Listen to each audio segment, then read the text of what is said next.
Welcome to Santana True Crime. Tonight we've got a packed house. We've got the professor, Brian Santana. Brian is the author of A Murder on Campus, a professor, the cop, and North Carolina's most notorious cold case. If you like Brian after the show and you want more of him, you can visit his website. It's www.briansantanaauthor.com. And we've got, of course, today with us my co-host, Allie Seibert. She is an author and historian. Her book out now is Bloodstain, which is available at Amazon and Barnes and Noble. If you caught our last show, we actually did one on this book, The Mysterious Miss White.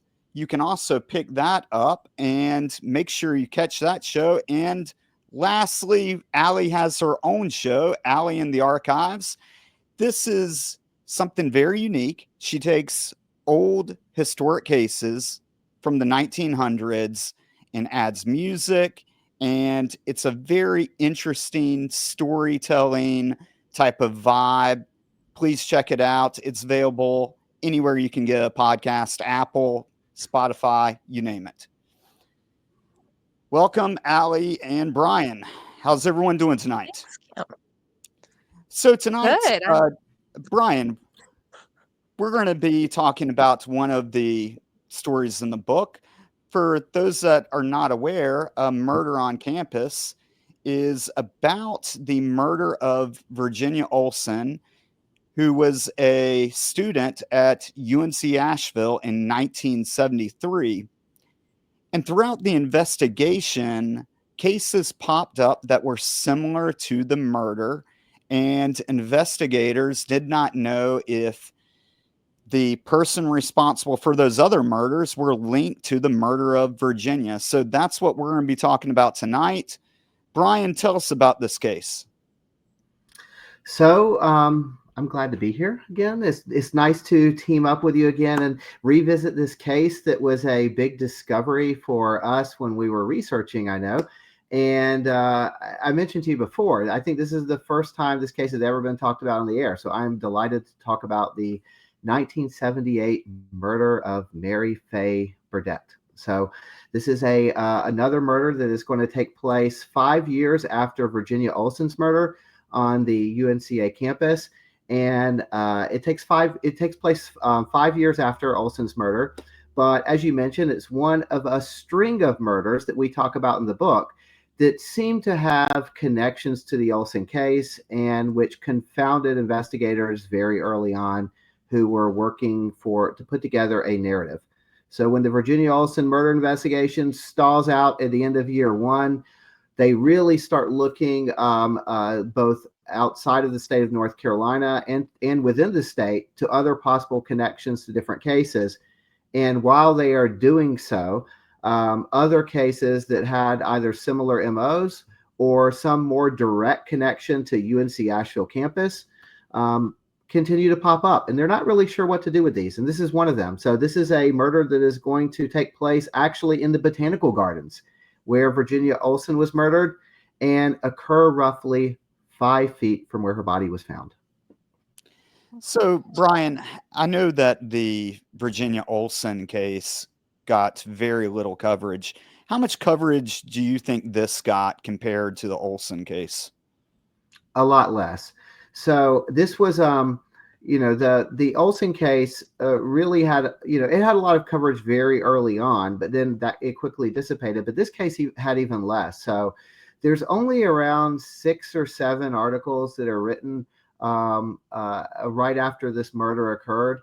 And we can get into this, as we talk through it. But part of this, I think, has to do something with Mary Burnette as a person, a victim who is not going to necessarily be someone who would kind of conventionally get the public's interest. She was poor. She was not white. She was living on Social Security at the time she died, and she was 60 years old. So it's there were a lot of different things that kind of worked against her, but there was some coverage. The trial that will ultimately result from this is one that's going to get substantially more coverage than her as a person, or or the murder early on itself. So, Brian, can we start at when the body was discovered? Yeah, so to put this into context, so this murder occurs in, see, body found in wooded area, and this is the way she is going to be referred to as a while. They refer to her as the kind of the body, the woman who's found near UNCA. There is early on some difficulty identifying her, but to give you your listeners and viewers some context, so in 1978, when this murder occurs, when Mary Burnette is found, this is the first class that's starting that fall that had not been around when the Olsen murder happened. So Virginia Olsen's murdered in April 1973. People that started off as freshmen with Virginia Olsen had just graduated.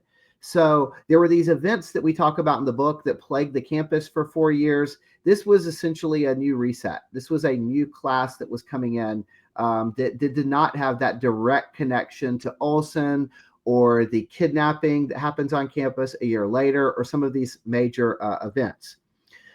So the campus largely had kind of started to kind of move on in the sense that there had not been a major, at least, news story surrounding violence on campus in 4 years, and many of Olsen's friends who were speaking actively to the press had graduated and moved out of state to other places. But on the week this event occurred, it was actually a big one on campus. So UNC Asheville's political science department was hosting a major political debate. This is the 11th congressional district, and between a guy named Lamar Gudger and Curtis Ratcliffe. And so they wanted to mimic the kind of televised debates that we got in 1976 with Jimmy Carter and Gerald Ford. And so there was a lot more attention on the campus over the course of this week because they were hosting this major political debate.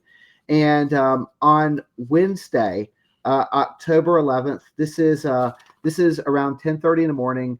Some workers from Southern Bell, which is a telephone company in North Carolina, they were kind of moving through the Botanical Gardens woods en route to an area to set up some new telephone lines, and they came across a body of a woman. And so that's kind of where the story initially begins. There we go. Body of a woman found near UNCA's campus. Something is important to point out, I think, with this article is that notice how UNCA is foregrounded, is found near UNCA. A central thing we talked about with the Olsen book was the idea that the campus tried to distance itself from its connections to the Botanical Gardens. But after a few years, and once this murder happens, UNCA's name is going to be on the coverage for this story, and this murder is also going to be associated with the campus. So, first of all, Allie, I assume that you've not heard about this case at all. I have not, but I'm glad to be hearing about it now. I find it really interesting that you mentioned that she was referred to as just a body found for a long time, because that's such an important point to make when a victim isn't like when it's not quote unquote like sexy.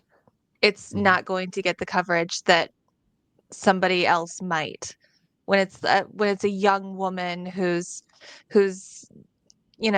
pretty and popular and all of that, that's going to get so much coverage. But a woman who's poor and in her 60s, it's not going to be as it's interesting. I don't know if that's the right word to the general public, but I think that that's such an important point to make. So I'm glad you did. Yeah, There's really been a picture. Mm-hmm. I know that we see that so many times with serial killers because they know to prey on these women and they know that they're not getting the attention and the press that they should. And you see that time after time again. We've covered plenty of cases on the show where, they target prostitutes and they know that the police are not going to put as much of effort into the case.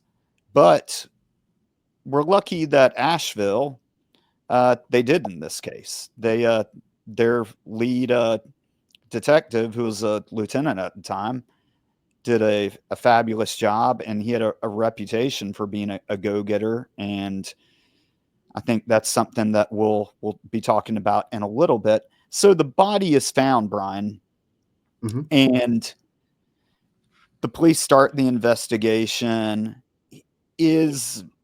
Are they getting any leads right away, or is this case going cold? Not right away. It was difficult. So a guy named Walter Gilchrist is the first officer from the Asheville Police Department on the scene. And in the actual reports in his report tied to this, he just wrote that he had found a woman lying on her left side, facing east, with both legs together. He noted that the woman's pocketbook had been recovered near her body, but it didn't contain any information that would allow police to identify her. He did note and describe her as a, quote, dark-skinned woman with dark hair, streaked with gray and small in stature. And so there wasn't really a lot to go on just in terms of identifying her, particularly because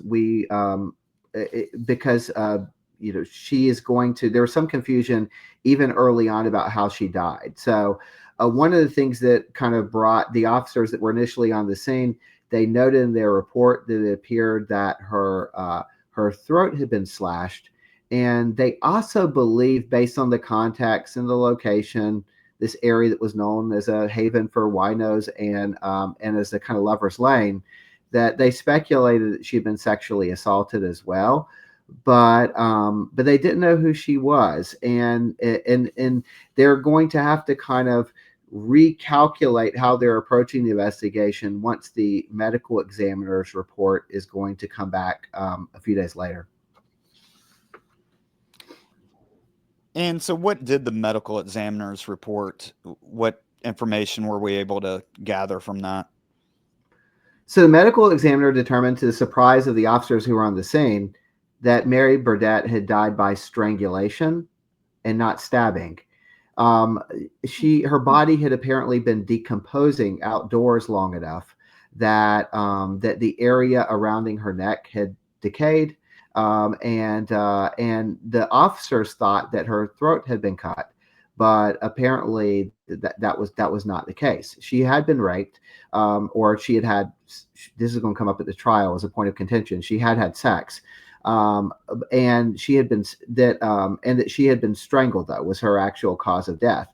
Now, the reason that this matters is because Olson was sexually assaulted. She was found 5 feet from the spot that Olson was murdered. And so some of these police officers that are on the scene, the officers from the SBI, they had also worked the Olson scene. So they were familiar with this crime scene.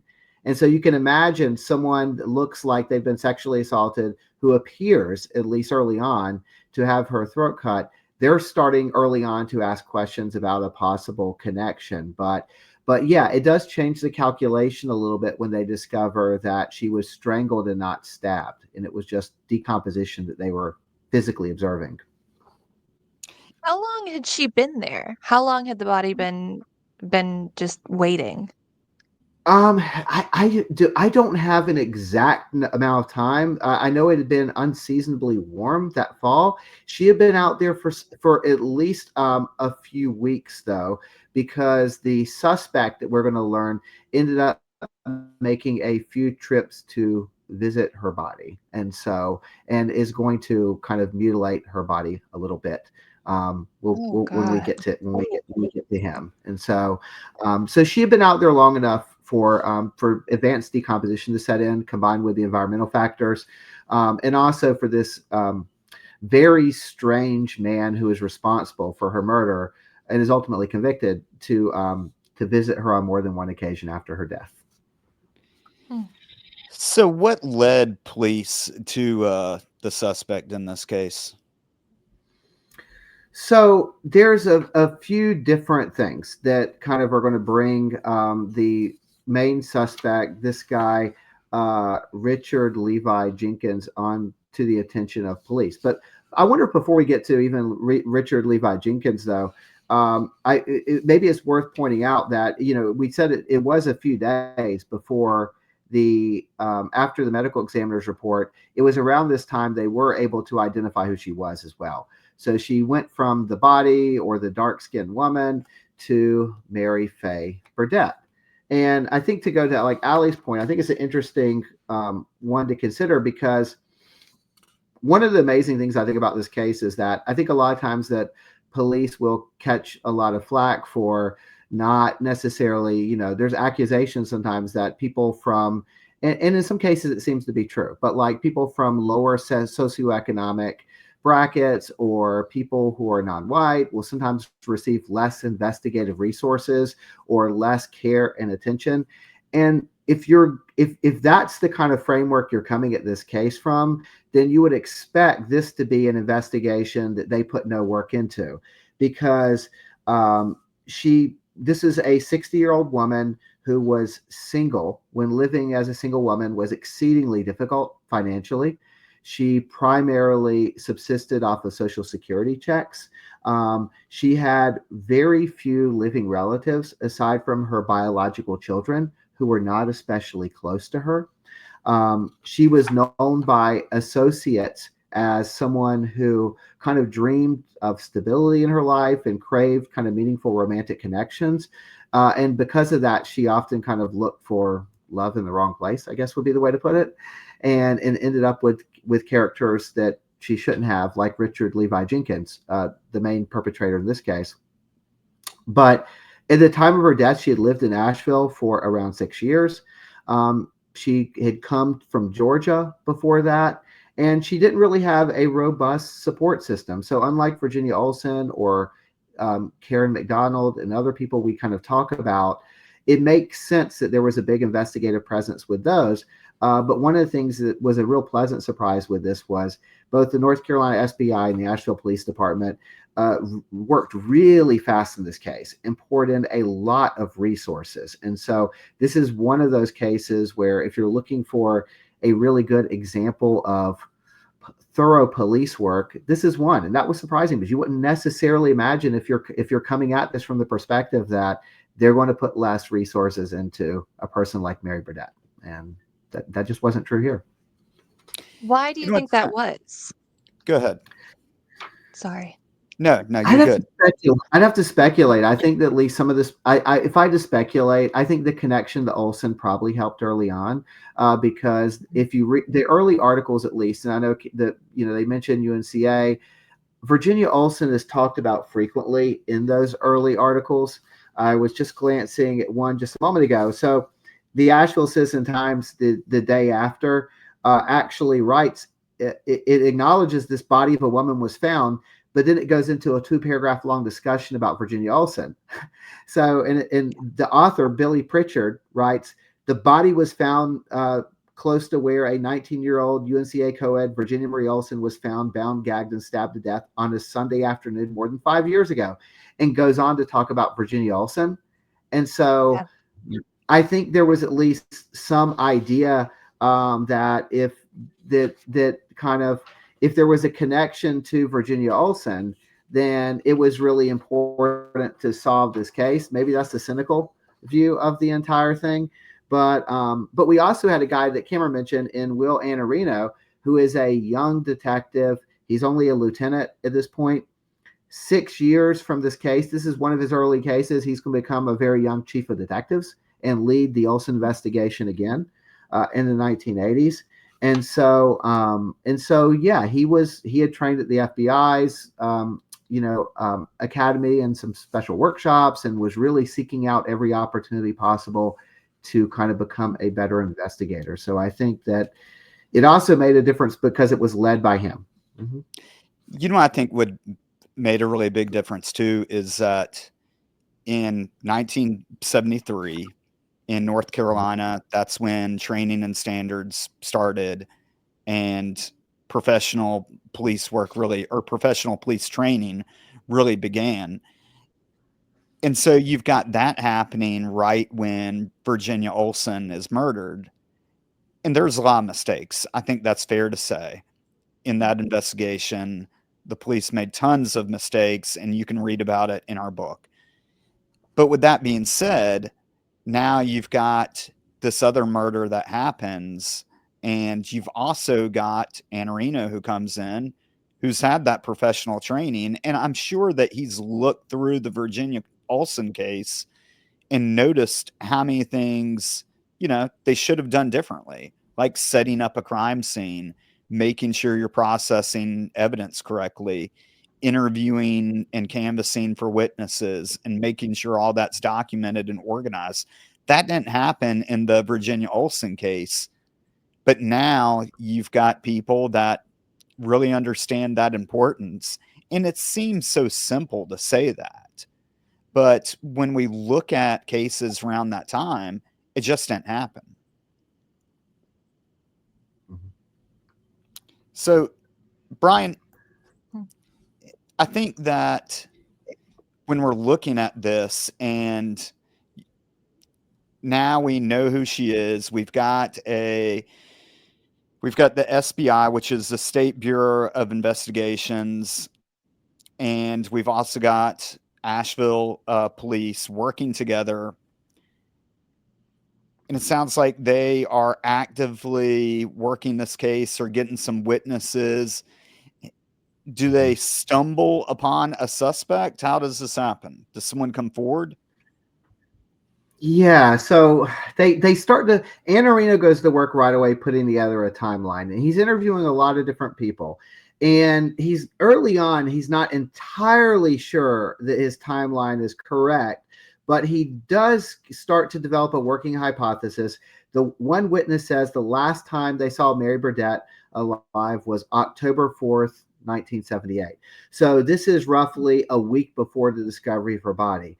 Now, how the extent to which, given the state of decomposition, going to Allie's earlier question, is that actually correct? I don't know. But at least early on, he's working under assumption she's last seen around October 4th, a week before. And he interviews this witness who spotted her exiting a taxi cab near the botanical gardens.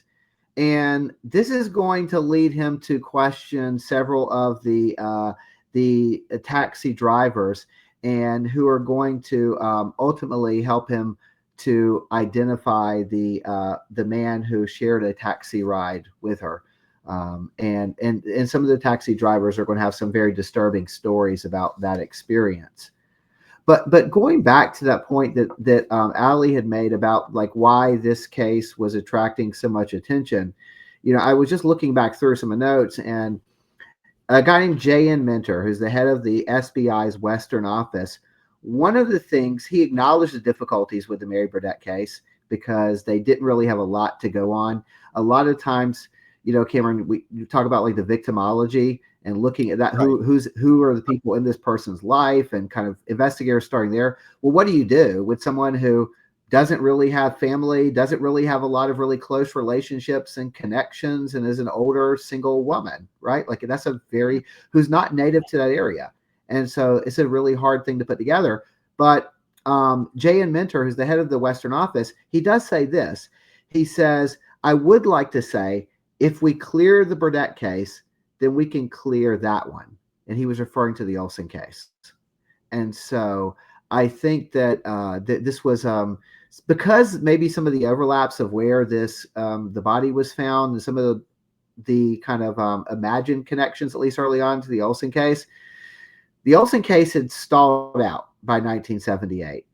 It's going to be 3 years before we have another significant lead in the Olsen case at this point. And so maybe there was at least some idea that we couldn't solve the Olsen one, but we're going to get this one right. We're back here at the Botanical Gardens again. Bill Matthews and some of these SBI officers who worked the Olsen case, they're also working this case. And so people that were at both crime scenes, I just refuse to believe that didn't feel like deja vu, standing in the same spot. What I was thinking about too?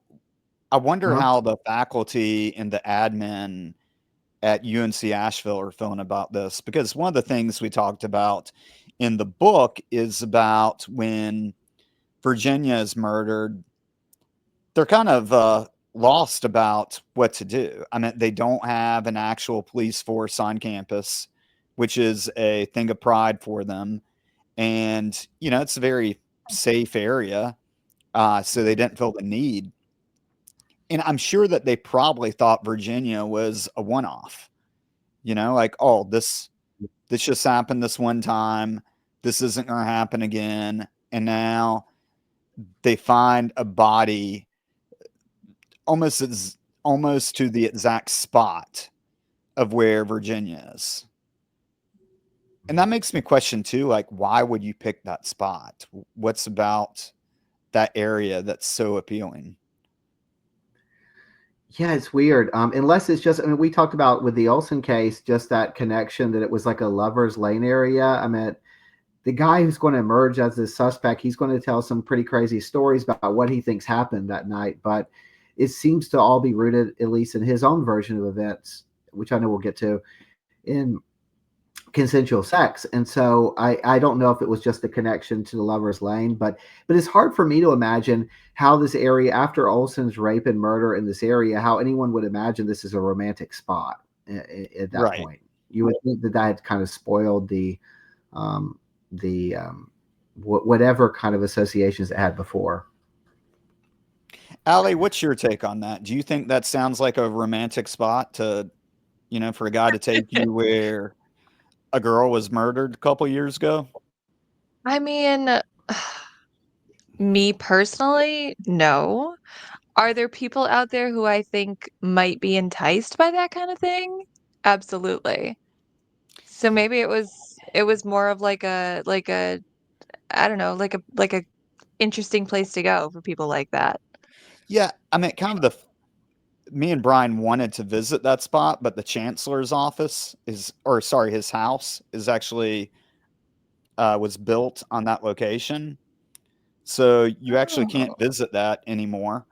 Um, Hmm. but yeah, that seemed just kind of odd to me that within 5 feet you Mhm. find an unrelated murder, unless that is just a perfect secluded spot that may be a popular destination for people in the area. And this is So, one of the weird things, I think, because it's like, yeah, I mean, because of the proximity, it seems like too much of a coincidence. Where it's like the thing with with Karen Olsen. It's like on the anniversary of Olsen's murder, 1 year anniversary. We talk about in the book. There's another UNCA student is kidnapped in the midst of the celebration and stuff. Like that's crazy. Mm. And you would imagine there has to be some kind of connection to what's going on. And even though police by this point, they are firmly locked in on John Rivas Jr. and try as a principal suspect in the Olsen case, they're kind of forced, like you said, to look at this to look at this guy that they apprehend, because it just does seem like a very weird coincidence, especially for those first few days when the investigation is going to be really heated and they're going to be kind of really out there working in full force with the FBI.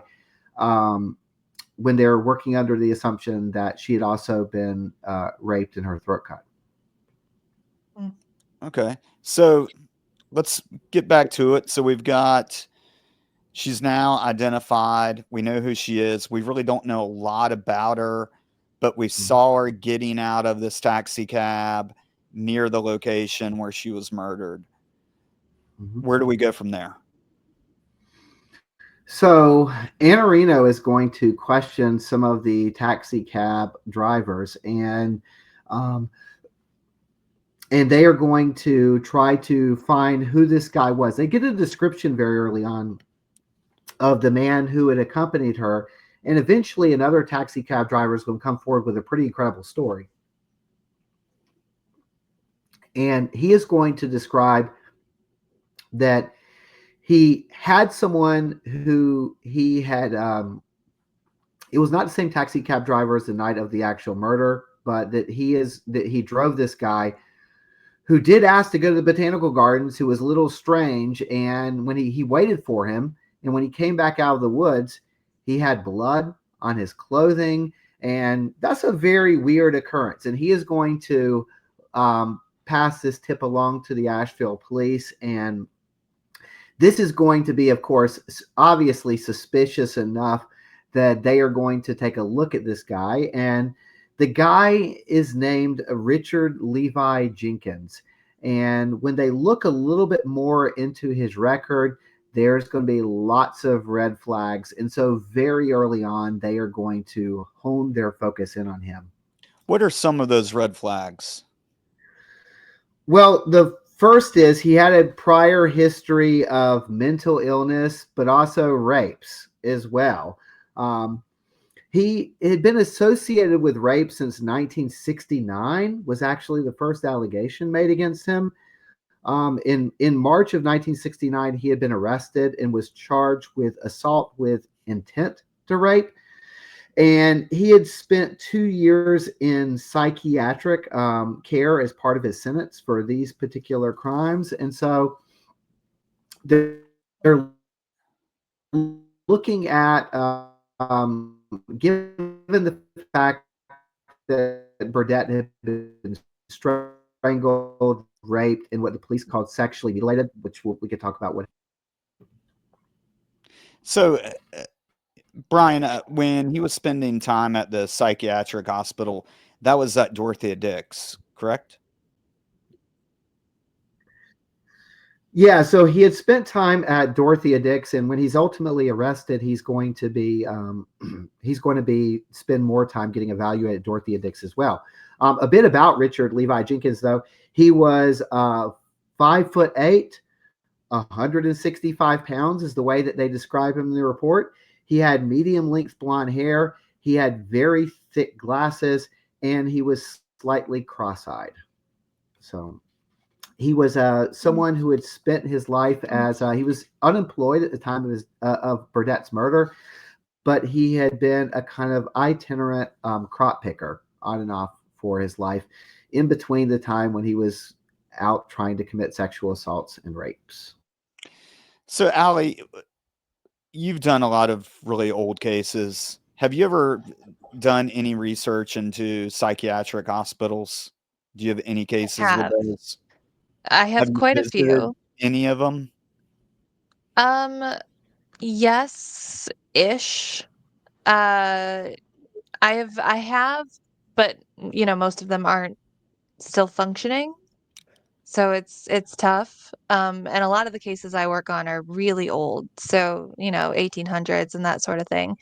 And things just, they're not the same as they were 100 years ago, 200 years ago. But it's it's interesting that you say that because I know for me, when I hear psychiatric hospital, my mind immediately goes to, borderline abuse of patients and terrible conditions and, that sort of thing, not helping the patient, but instead exacerbating the issue and making things worse. In the 70s, was it like that as well? So, I've been to Dorothea Dix Hospital when it was uh, working, or when it was still functioning as a hospital. They've closed it down. And at the time, back in the early 2000s, Dorothea Dix was a hospital that you went to if you did not have insurance. And it was Mm. very old.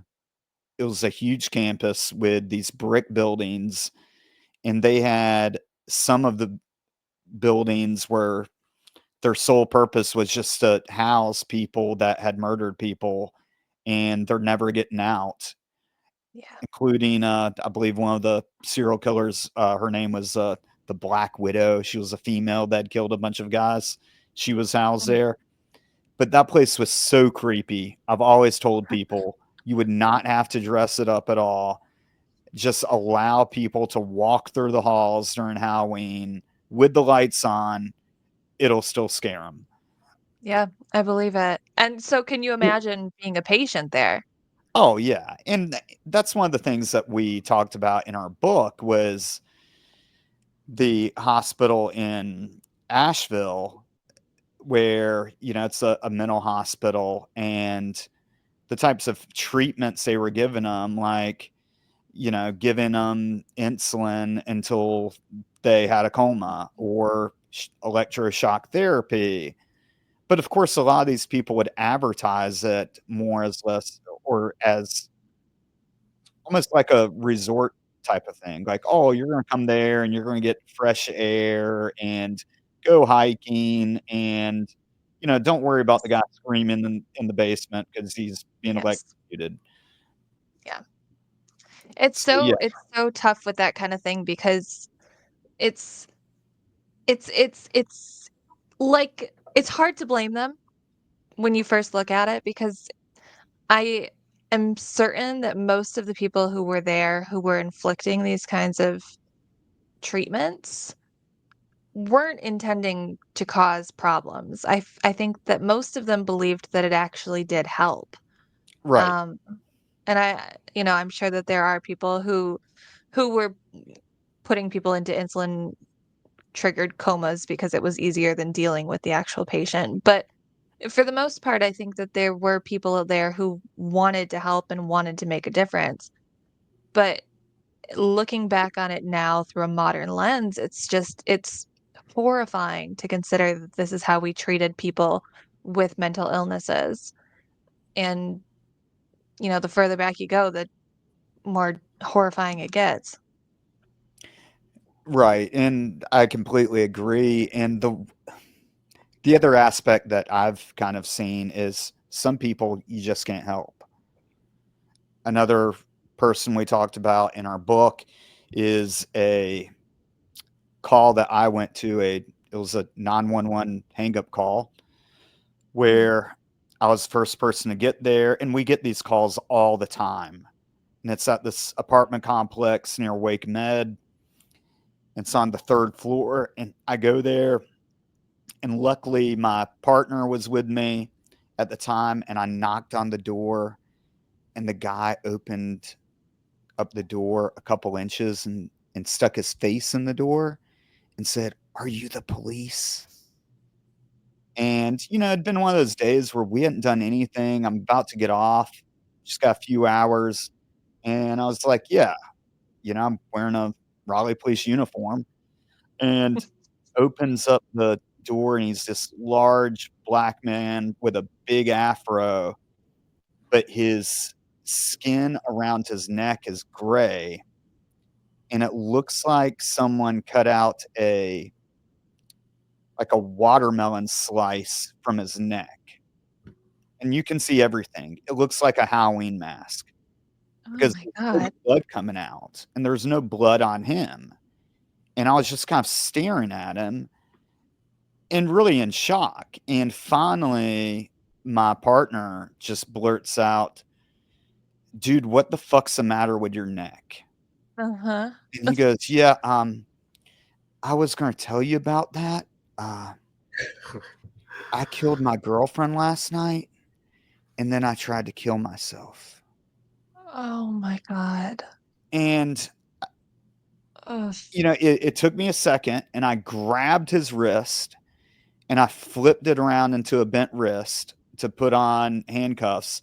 And I looked down, and he's got an orange wedge missing from his wrist. Like, you can see all the Oh way my down. god. It does not look real, but I know I And cannot he's put a just handcuff calm? on this. Completely Yeah. calm. And he's a Mm, big guy too. And so I yeah. grabbed him by his shoulder and guided him to the ground, gave him a quick search, and I looked him dead in the eyes and I said, "Are you sure she's dead?" And he just looked at me really just matter of fact and goes, "Yeah, I'm sure she's dead." And I asked him, "Okay, where's she at?" He goes, "She's in the back bedroom." And so I tell Kyle, said, "Hey, are you good with him?" And he's like, "Yeah, go." And as soon as I step into the apartment, there's just blood, like a huge blood trail. And Mm. the lights are off. I've got a little flashlight, like a tack light with me, got my pistol out, and I'm starting to clear the apartment. And in the back room, I see an object, I guess you could call it, with a blanket on top of it. All the lights are out. So the only thing that's illuminating it is my flashlight. And I pull the blanket off, and her head is hanging on by like a thread. Oh, God. So we lock it down. And of course, EMS is called. Mm. And we later learned that he got out of Holly Hill, which is an mental institution, that night, got in an argument with his girlfriend, stabbed her like 60 something times, Mm. to the point that he actually took a break because he was tired of stabbing her.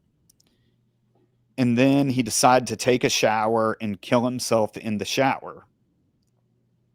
And somehow, after slicing his neck and his wrist, he failed and did not, complete the mission.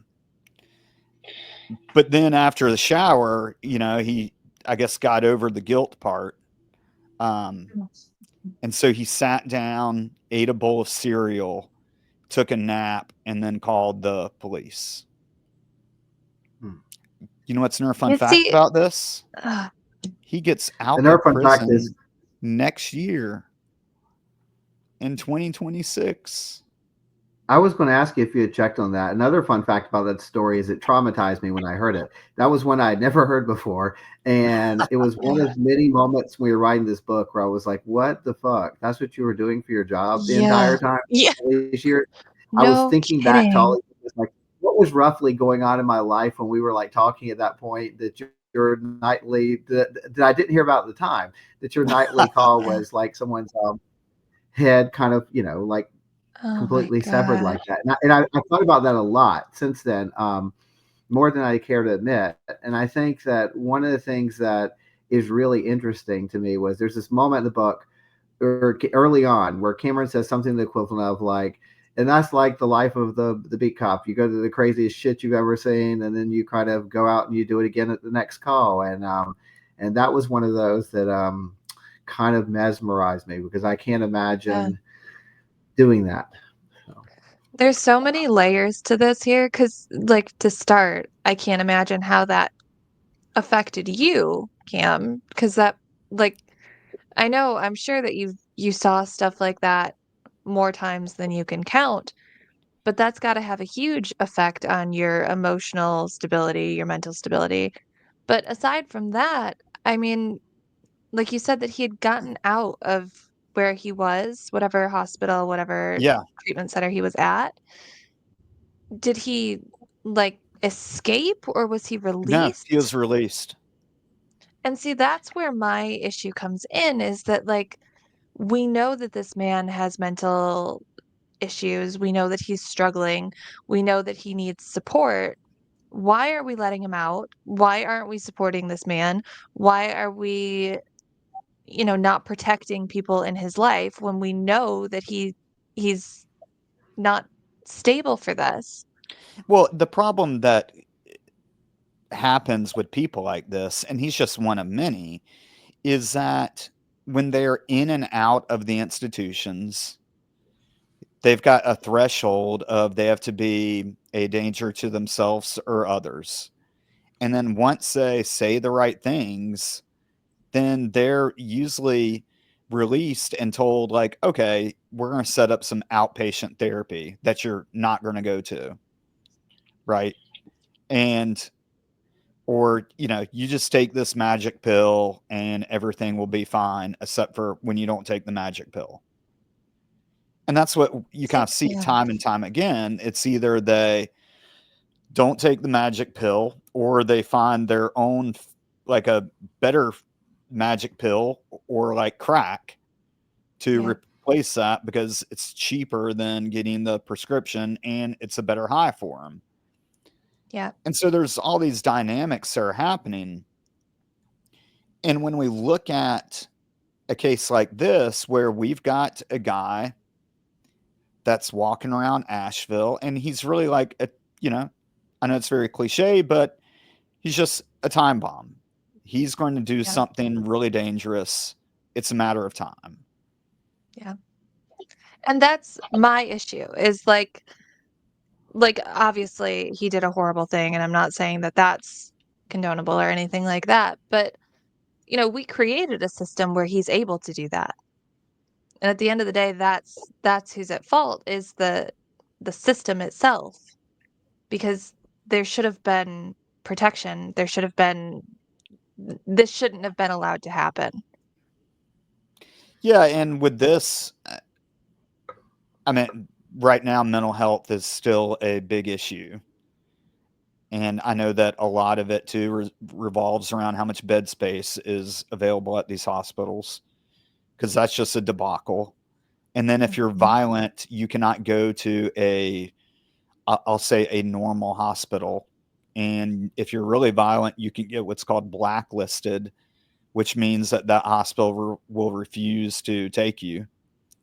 And so your options become even more limited, which means that when the doctors are trying to place you somewhere and they know that it's going to be extremely difficult to get you to that, that hospital that's 3 hours away, because that's something that happens in North Carolina, where you may be picked up in Raleigh, but you're driven to Butner, which is, an hour or two away from Raleigh. Or there's a hospital near the beach and there's a hospital near the mountains. And where you go depends on who has a bed available. And Which so is fucked it's a up to very me. big logistical nightmare that they're dealing with. And when you think about in 1978, that's got to be even a bigger problem, right? Like, they really don't know what they're doing. They're doing these, I'll say experimental treatments, but like with the electroshock and the other things, that they probably do believe that they're helping the patient, because that's what science is telling them is the best course of action. But, we know, looking back at it, that that's not appropriate and abusive. Yeah. Mm. That's horrible. What a absolutely terrible story. Why would you tell that to us? Well, I've got plenty more available if people want to check out A Murder on Campus.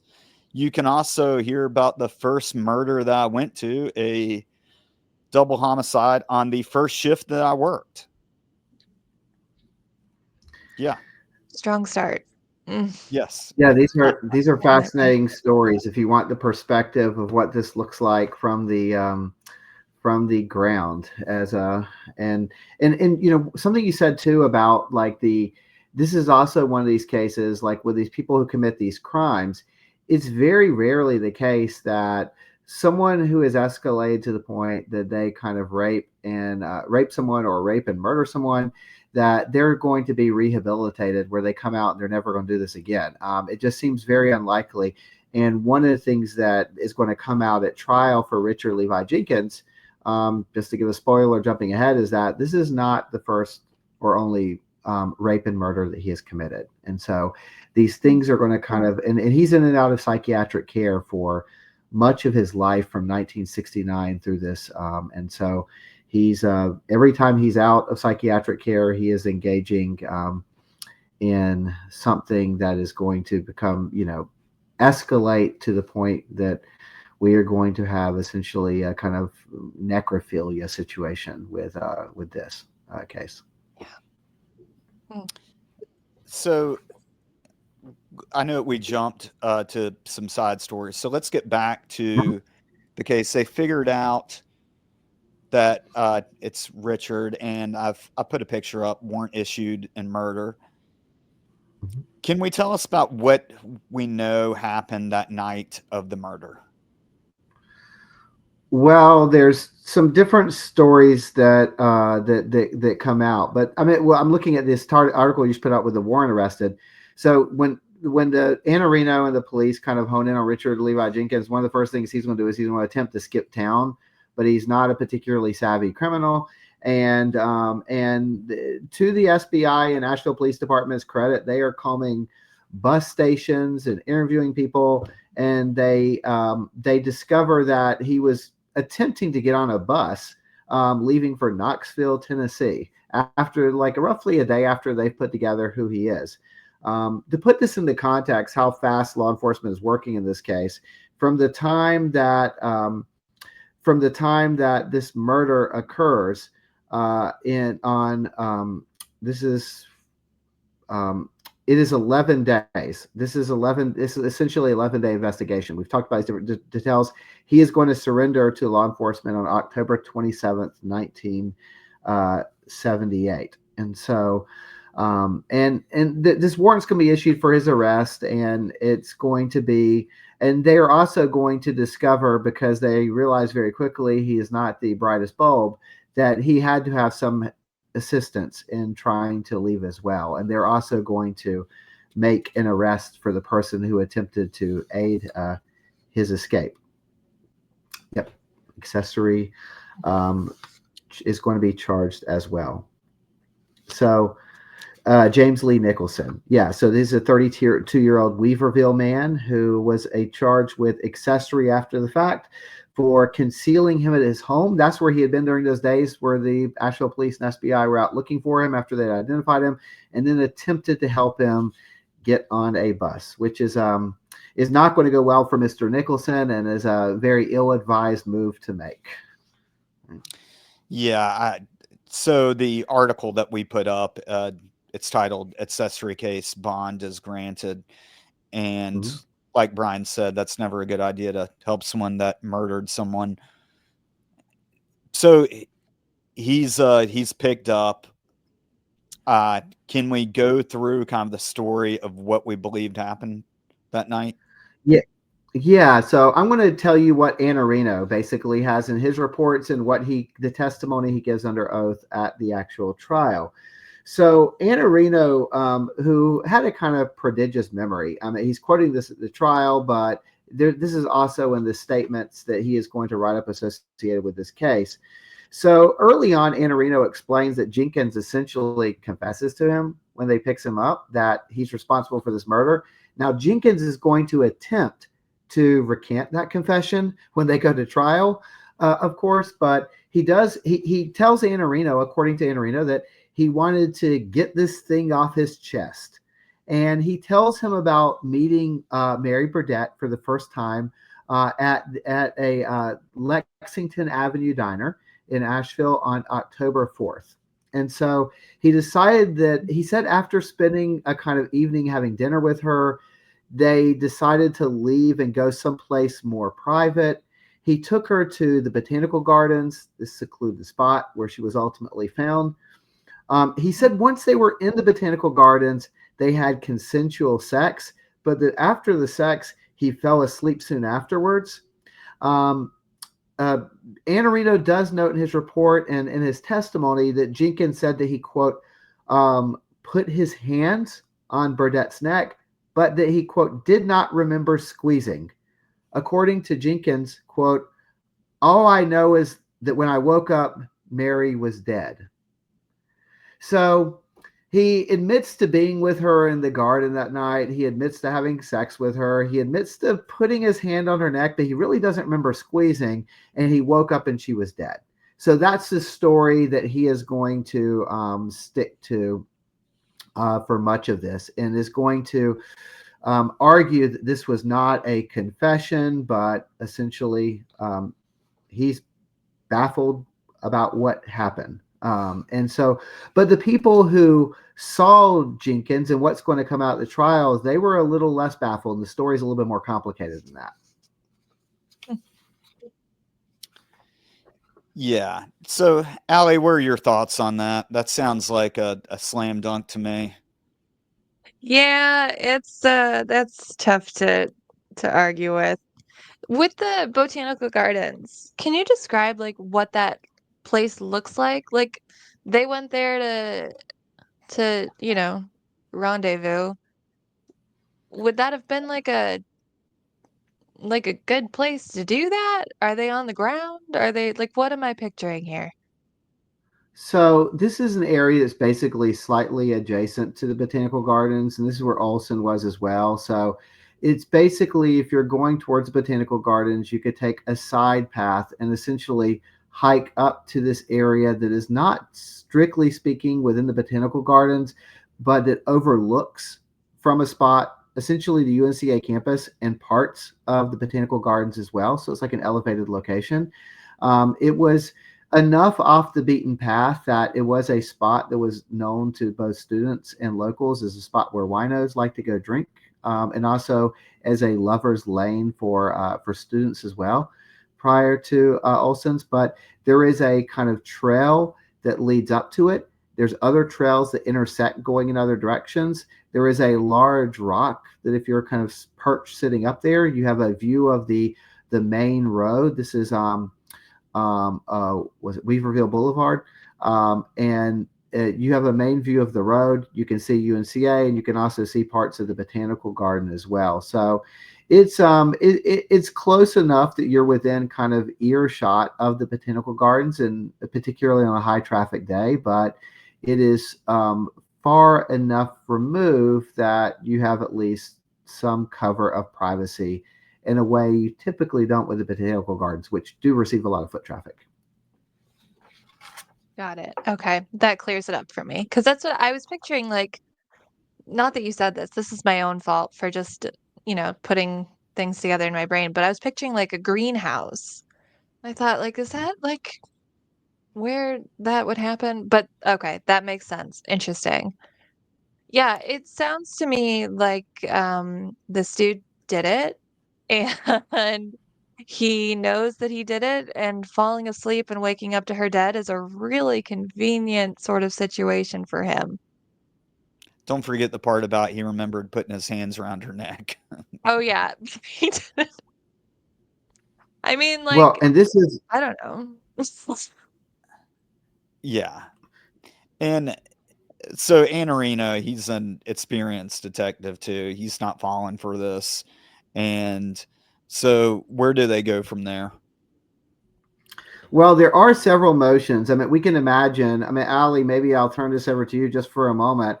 If you're putting on your defense attorney's hat, like what's the card maybe you try to play at this moment? You got a client who's trying to recant his confession, and he looks guilty, right? I mean, this is a very vivid guilty story that he tells. Like, what cards maybe do you have to play at this point?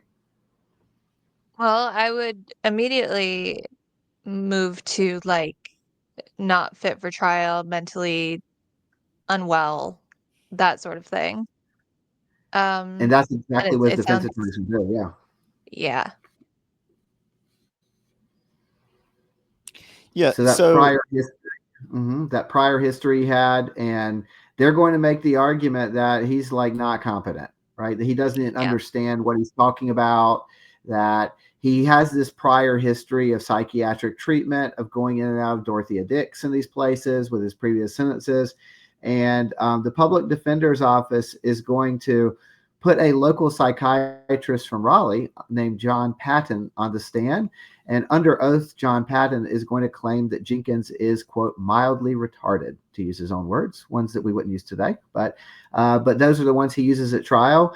And he says that in his view, Jenkins doesn't even really understand the charges that are levied against him. Mhm. But that's where the trial is going to go next. The idea that he didn't know that he was incriminating himself, or that he didn't understand the charges against him, is one that the judge is ultimately not going to buy either. And this is going to trial. So this is going to trial on August 1st, 1979. so at what point does it come up about him revisiting her corpse? So this is going to come up under testimony given by a taxi driver. And so investigators were aware of this, of course, before going to trial, but this is the first time the public is going to hear about it. And this is a pretty horrific detail. So what the public is going to learn is that, according to one of the taxi drivers, that Jenkins went back to the scene of the crime at least twice, from what we know of. At least 2 times he took a taxi cab with the intent of further sexually mutilating, including like having sex with Mary Burnette's body at that point, after she had been dead for a few days. The Mm. one of the taxi drivers who drove Jenkins to the crime scene the second time, he is going to testify under oath at the trial that Jenkins, quote, walked out of the wooded area with blood on his shirt. And so this is going to be something that the jury, which is composed of 7 men and 5 women, the media covers reported that they were noticeably impacted, is the way it's So described. I want to Hearing this break that down a little bit because I think I don't know if we can really emphasize how gross this is, and I'm going to try to not get demonetized by YouTube for this, but this body was not just sitting around fresh. Like the reason that he had bodily fluids on him is because when a body is out in the sun, it blows up and it starts to decompose and turn colors and gets bloated. And when you grab a person's skin, because this has happened to me before too, and they're decomposing, it comes off. It's really disgusting. This guy, I don't even want to call it sex, but whatever we want to call it, did that to that type of body. And that's why he walked out of there with blood and ooze on him. Yeah. And what's really crazy is we see this a lot in serial killers, is that they are so obsessed with, this body that none of that bothers them at all. Mm-hmm. So I would put him in the category of he can't be fixed.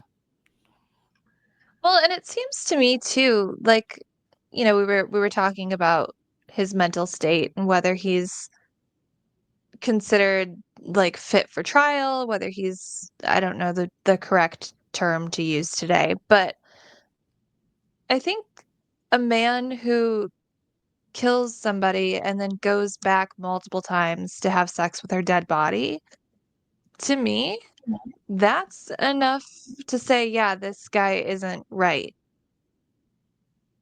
Yeah. Oh, yeah. You know? Like, whether You he definitely knows don't right want him from out. wrong. What's that? I said you definitely don't want him out walking around. Like Right. No. there's not a lot of And evidence that he's going to be fixed at that point. And when yeah. I hear of people doing those really extreme acts, one of the questions I always have is what's their real number? And what I mean by that is how many other people have they killed? Mhm. Because it's not going to be one. Yeah. We see most serial killers get arrested in their 30s and 40s. And, they're obviously a serial killer for getting or having more than 3 murders. But at the same time, is it really 3 or is it 10? Or when did this start? Did he start killing when he was a teenager? And those are kind of the interesting facts that I find about this case, because I think that even nowadays, when someone like this is arrested, they're like, great, we've got him on a murder charge. We get a conviction. All right, boom, he's locked up. We're on to the next one. They're not sitting down and saying, okay, what about this missing person? What about these prostitutes that all went missing from this area? Yeah. It's not very efficient to put your time and resources into those types of cases, because, when you're a cop, you're on to the next thing. Kind of like what I talked about before with the guy that, lopped off his girlfriend's head. Is, of course, I got off late that night, but, woke up the next morning, put on a fresh uniform, and went back to work. Mm. Mm-mm-mm. And that it's interesting that you say that, because the whole thing about, they get a guy or a woman on one murder charge, okay, boom, done, on to the next thing. And they're not considering whether or not things have happened previous to that, and there's other bodies that, are laying around because of this person. It's something that has happened for centuries. It's not even like a new thing. Like there's a case in not to do this, but there's a case in my book um about Michigan's possible first serial killer. This is in A Bloodshed man this is yeah, in Bloodstained, yeah. or Um Bloodstained. Sorry, Bloodstained. yeah, jeez, get it right, Cam. Come on. There's a man named Scott Mussel, who was found guilty of murdering a woman that he had enticed to Michigan under the guise of "Let's get married." He did it through matrimonial ads, so he'd post in the newspaper, "I'm looking for a wife, XYZ, come see me." People would respond, they'd come over, they'd give him their money, they'd join and be married, and then the next day he'd kill them.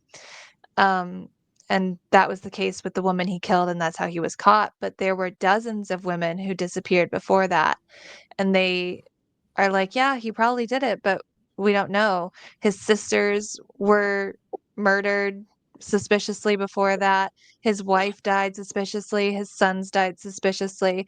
And it's like there's this trail of bodies that lead to him, but we're only focusing on the one.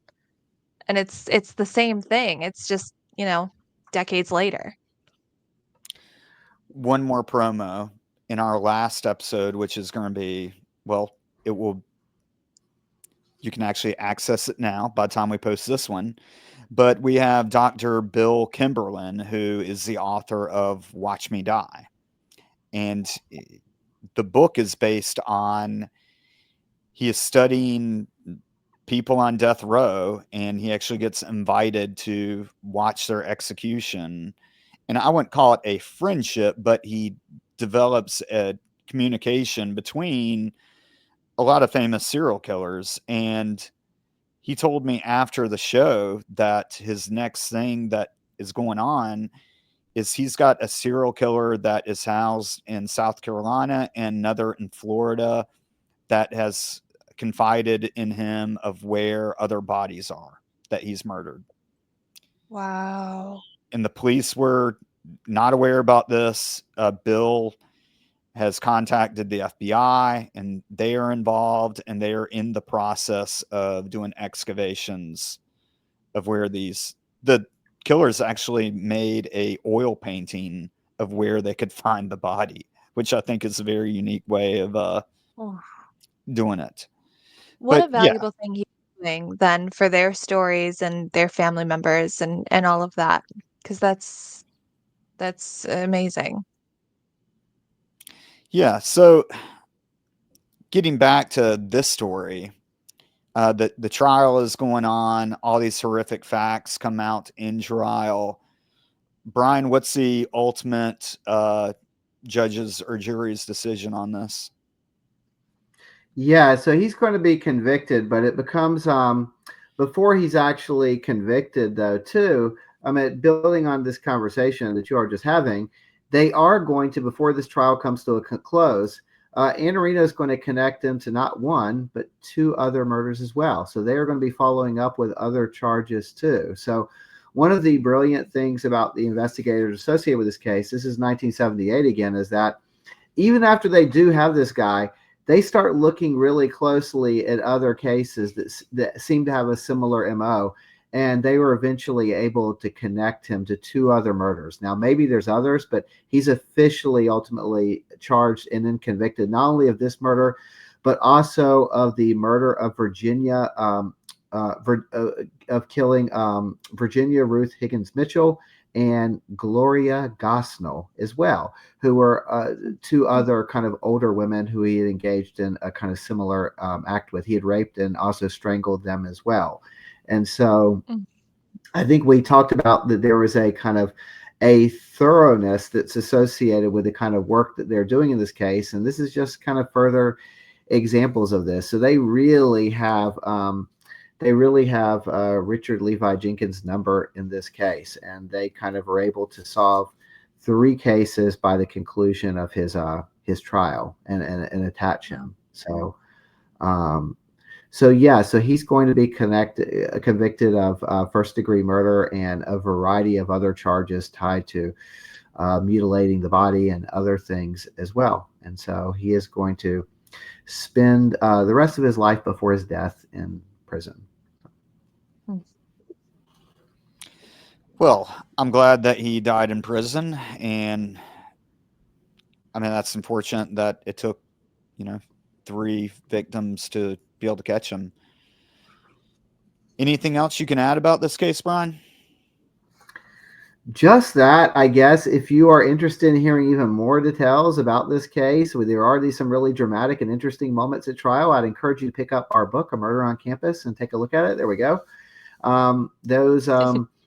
Cameron was describing the gruesomeness of the actual scene as well, as far as what would have happened with the mutilation of the body. But one of the things that shocks the jurors is the Asheville police. They want to make sure the jury really understands this fact of how brutal this was. And so they are going to bring in pictures of the state of her body, some big color pictures that they are going to put in front of the jury to show them what this would have looked like. And there's going to be a little minor legal skirmish between the attorneys over this, but the judge is ultimately going to allow these images in.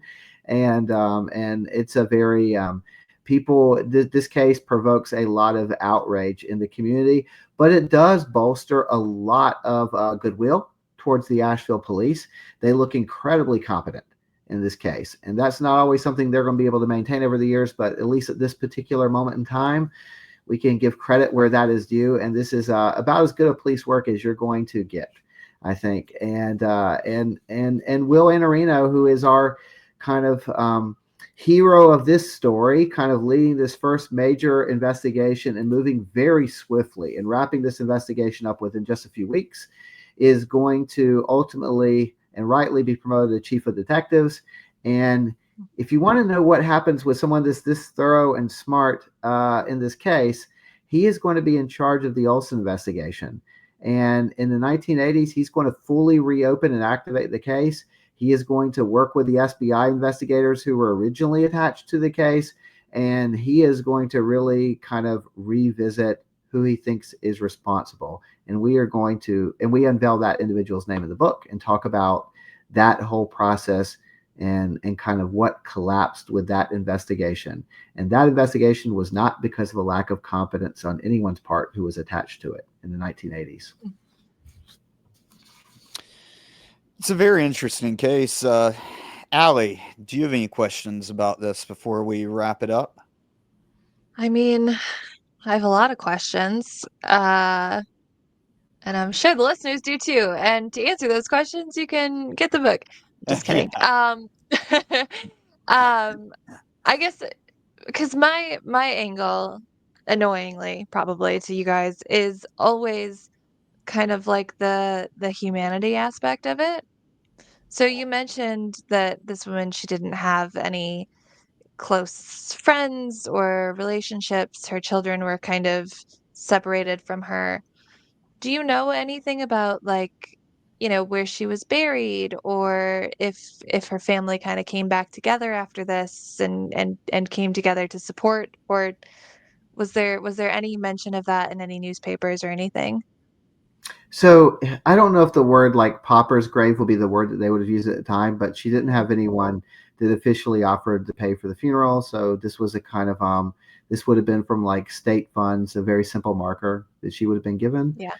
at the Yeah. time. And so she's buried in Asheville, which was the last place she lived, but not her actual home. And so the rest of her family is buried in different parts of Georgia, and so where they kind of came from, but yeah, and so it's one of these cases where there's a lot of anonymity attached to it, because while her name would kind of come up, a lot of these very strange circumstances tied to this case that are very grotesque and sensational, just describing just factually what happened with them, they're going to overshadow a lot of her. And so when we were researching this, like I couldn't even find a picture of her, and so it was incredibly difficult to find a lot of information, and so. That breaks my heart. Well, That's tough. And that's why I like having you on the show, is because you actually still have a heart, unlike me, who I'm telling stories about, ladies' heads being Well, chopped off, and that'll I change sleep a fine at person. night. Yeah.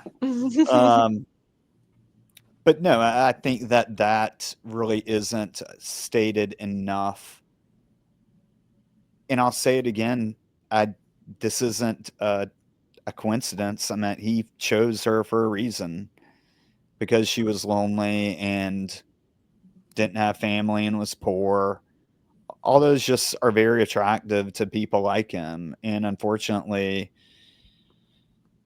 we don't know where some of those women are still labeled as still missing, when we know that they were probably killed by someone. And when they are found, it's a simple grave, because tracking down their family is a whole, another project. Yeah. And that takes a lot of man hours. Yeah. Well, and that's why I think it's so important to tell these kinds of stories, is because, in life and in death, these victims, they didn't get the maybe recognition or the compassion that I think that they deserved. And their stories are now just, you know, lost. They're gone and no one remembers who they are. And I think it's so important to just, keep memories like this alive, not only as just like a compassion and a outreach to these kinds of victims, but I think it's also important because it really is true that if you don't know history, you're going to repeat it. And that's the case with, all of this. It's like I work in historical crimes, and way back in the 1800s, 1700s, these same kind of things are happening. But I think if we tell these stories and we keep, putting the spotlight on these kinds of crimes, maybe something can change so that this isn't as common as it still is. No, that's a very beautiful point to make. And if you want to hear more stories like this, you can. If you are listening to Apple or Spotify, please leave a review and give us a like. If you're watching this on YouTube, please like and subscribe. Brian, thank you for coming on. Again, you can pick up our book, A Murder on Campus, A Professor, the Cop in North Carolina's Most Notorious Cold Case, at Barnes & Noble, Amazon. We also have an Audible book and a Kindle book. You can reach Brian at briansantanaauthor.com. I know he's going to be putting some articles that he's done on there.